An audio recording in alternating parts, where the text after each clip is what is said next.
our center, because we have not yet analyzed the data from Cochin and KDH together. So I'll present our own data, and we'll take it forward from there. So aim of this registry was to study the characteristic and outcomes of patients of pediatric pulmonary hypertension. It's a retrospective review of database. It's going to be retrospective and prospective. So the patient, we have started recruiting from May 2021. So the patients included who are in the registry, who are in the institutional registry before that, are going to be entered retrospectively, and the remaining are going to be entered prospectively. So as I said, 2 centers have started recruiting already, and we are under process to recruit 6 to 8 more centers from all over the country. So the age, so how do we define pediatric pulmonary hypertension? The age group is between 2 months to 18 years, with a cardiac catheterization of mean PA pressure of more than 20 millimeters of mercury and PVRI of 3 Woods units. Or as we know, because cardiac cath is not done very, very frequently in our center, in the country, echocardiogram is also one of the criteria where a TR velocity of more than 2.9 is considered as pulmonary hypertension in patients without congenital heart disease. Exclusion criteria is patients or parents who are not consenting to be part of the registry, patients who have got single ventricular physiology who have undergone cavopulmonary shunt, and transient pulmonary hypertension we have excluded, such as hyperkinetic pH crisis in the ICU, early postoperative pH which is resolved by 6 months post-surgery, and persistent pulmonary hypertension of newborn. We are looking at demographics. We tried to classify pulmonary hypertension on 2 classifications, that is NICE 2019 and Panama 2011. Looking at functional class, details about evaluation, pulmonary vasodilator use, and outcomes. One important thing which is we wanted to see is multifactorial pulmonary hypertension, which could not be classified in one group of NICE. So we tried to include them using the following criteria. If the patient has got congenital heart disease as well as lung disease, they were included in group 1 unless the PCO2 was more than 55 millimeters of mercury or there was need for ventilatory assistance, then they were classified in group 3. In congenital heart disease with left heart disease, group 2 pulmonary, they were including group 2 if the capillary wedge was more than 15, and in group 1 if it is less than 15 millimeters of mercury. And patients with abnormalities of lung development such as Scimitar syndrome, bronchopulmonary dysplasia, unilateral lung hypoplasia were included in group 3, although some of these patients also have a significant congenital heart disease which is part and process of the disease by itself. So looking at the results from KDH, we have 198 patients who are recruited in the study with a mean age of 6.6 years. Patients who are less than 2 years were constituted 29%. 2 to 8 years were 35%, and more than 8 years were 35%. There was almost equal distribution of male and female patients, and the follow-up of the patients is approximately 17 months, and 6 patients, that is 0.03%, were lost to follow-up. The mean height was 103 centimeters with a weight of 18.3 kilos. But if you see most of our patients, if you divided them by percentiles, the height as well as the weight percentiles were less than third percentile for the age. So most of them had failure to thrive and were malnourished. Easy fatigue and right heart failure were the most common symptoms, followed by respiratory symptoms such as recurrent respiratory infections. Syncope and chest pain were seen in approximately 10% of the patients, and 16 or 8% had chromosomal abnormalities, most commonly Down syndrome. Most of the patients were in functional class 1 or 2 at the time of diagnosis, 56%. Whereas 26% were in class 3 and 17% in class 4. And at 6 months follow-up, the number of patients in functional class 1 or 2 has increased from 56% to 60%, 70%, whereas those in 3 and 4 has got down from 26 to 11 and from 17 to 4 respectively. For etiological assessment, clinical examination and echocardiogram was done in all the patients. Cardiac catheterization was done in 91 patients, that is 46% of the data of the entire cohort. CT pulmonary angiogram was done in a very significant number of patients, that is 70%.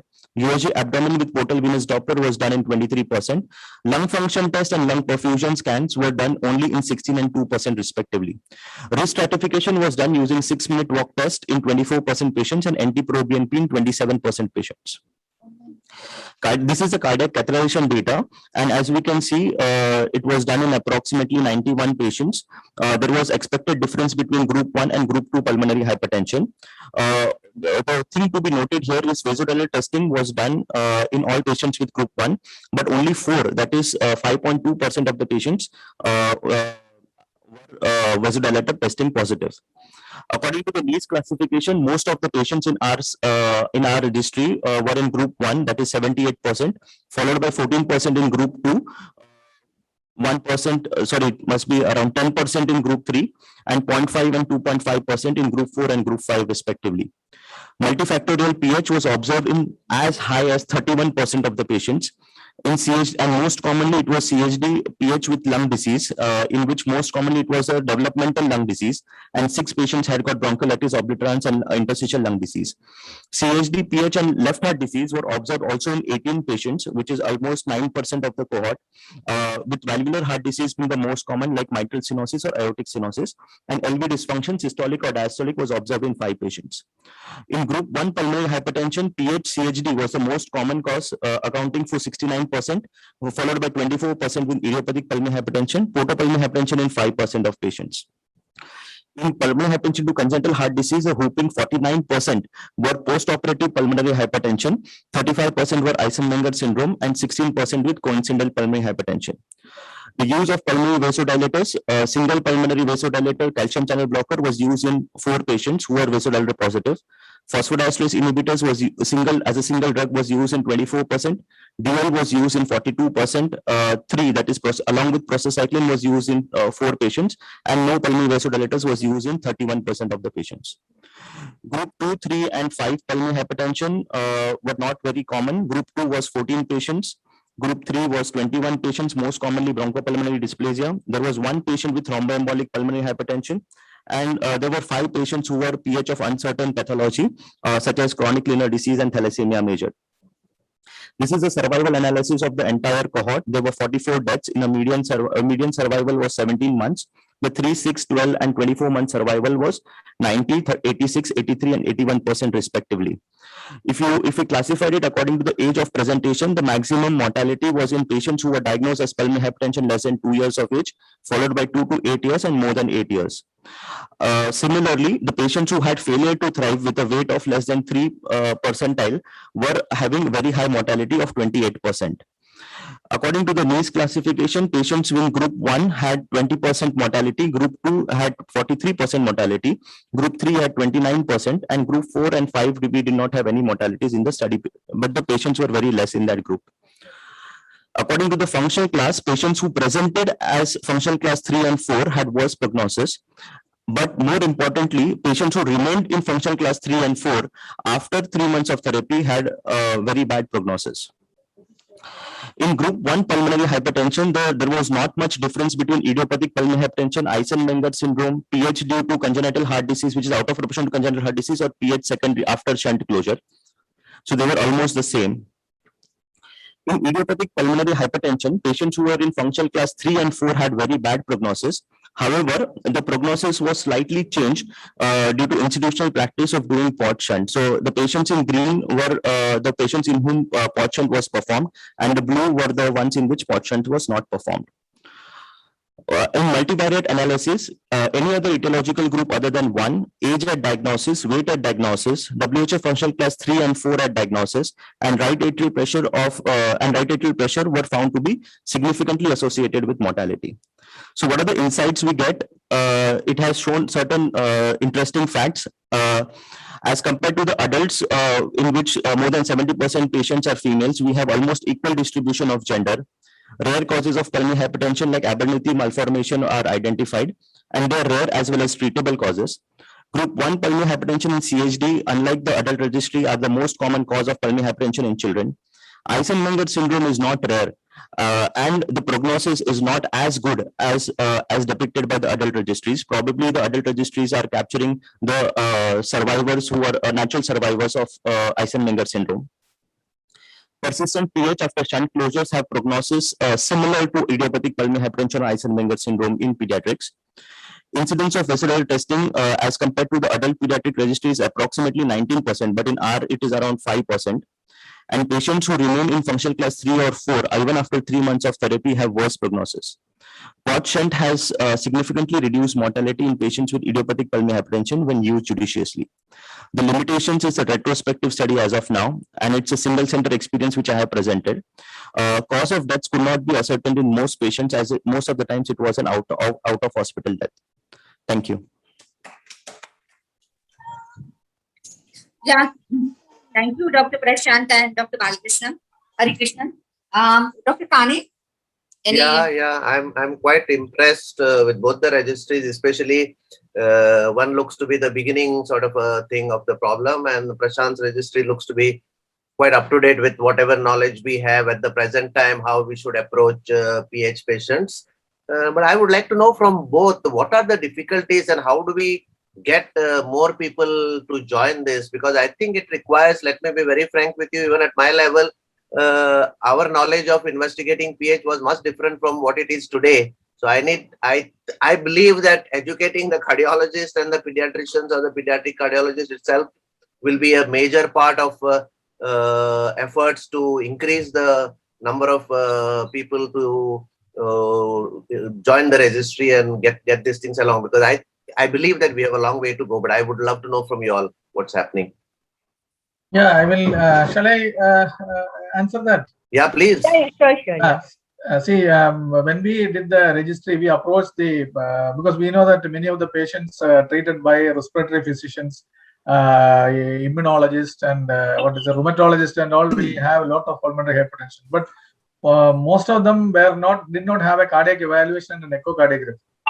So that was one of the difficulties. I think we may be missing, because only 2% of the patients in our group had connective tissue disease associated PH. But I think in the Western world, I think it is more than 20% of the burden. So I think we may be missing cases. So with the respiratory physicians also, most of them do not have a cardiac evaluation. Many of them must be having pulmonary hypertension, because the registry from Bombay showed that around 16% of the patients had severe PH and 62% had some form of pulmonary hypertension.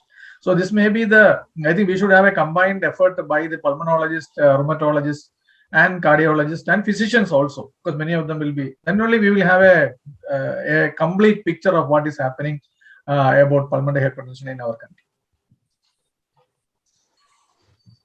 Yeah, Prashant, what are the difficulties that you face, and how because you are a single center, and only other Dr. Krishna Kumar center is joined, and so I think it's a very, very long way to go. Or what is your impression in the initial period? Because I think that's the most important lesson from these two talks, and I think this should go on throughout the conference, maybe, because we need more people to join these efforts, because otherwise we'll have only sketchy information. Yeah. So the most important problem what we have faced, including our center, is data keeping.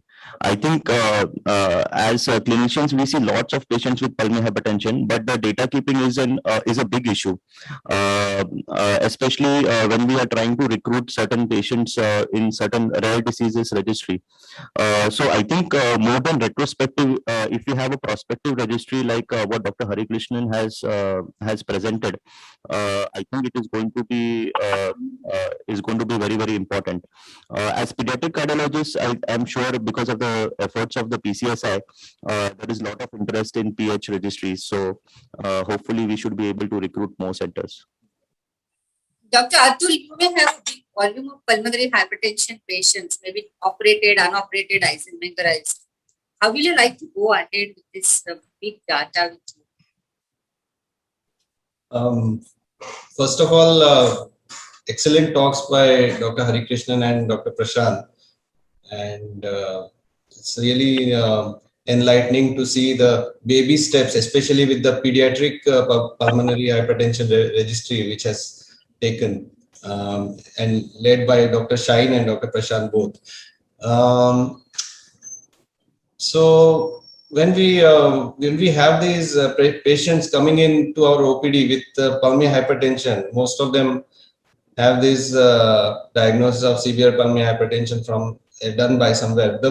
The kind of diagnosis I never like to write down is idiopathic PH and persistent pulmonary hypertension. And one thing I know Prashant will agree that we have to go to the next level of investigations and come to a proper diagnosis. And I think, knowing from informal talks, that we have been improving with getting the idiopathic out of the way and coming to a proper diagnosis, like say Abernathy malformations or scimitars with a abnormal collateral supplying, and which are treatable, and also the genetic testing which has improved which has helped us manage the pulmonary hypertension in the other way.